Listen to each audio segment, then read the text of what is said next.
All right, so once you understand basic notation of domain and range, we graduate to shapes like this, parabolas, which have arrows, right? And because they have arrows, this is telling us that the shape itself is extending onward to infinity, okay?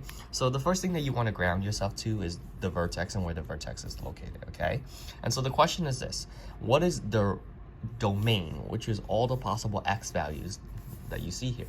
Well, from this vertex, right, it's this function is going to extend infinitely to the right, right? And infinitely to the right, it's heading towards positive infinity. And it's heading infinitely to the left, right? So it's heading towards negative infinity. And so I could say that the domain here would be negative infinity, positive infinity, and parentheses, because infinity is a concept, not a number, so you can't include it, okay? So that's the first thing. Now, the question is, what's the range? The range is slightly more nuanced because it's heading only in one direction, right? So right here, this is 0, -1, -2, and the entire coordinate is actually -1, -2. And so the range only looks at the y value. The y value, for sure, it's starting at -2, right? And we are including -2, but because it's extending from -2 onward, upward to positive infinity, this is how I would express the domain, okay? The range, I meant, okay? So let's do a couple more examples. Let's just take a look at this one right here. Here they gave you the vertex, or the vertex itself is going to be -2, 3.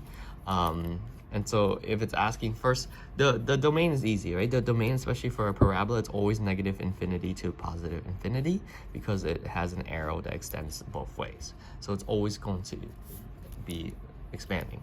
The range, however, requires you to look at the y value, which is 3, right? And then 3 is included, and so it means, and because this parabola is pointing upward, it's heading towards positive infinity. So that's one way of looking at it. Notice how the answer is not here. Well, another way of thinking about this concept, all the possible y values are going to be at -3 or higher, right? So the answer choice is going to be, whoops, oh, I messed up on this as well. Y is greater than or equal to -3, like this, okay? One more time, last time, let's take a look at this. Parabola is the vertex is -5, -4, right? So the domain is always the same, negative infinity, positive infinity, so obviously I'm crossing out C and D. And then the y value is, because it's pointing upwards, starting from -infinity, -4, heading towards positive infinity. So it's got to be answer choice B.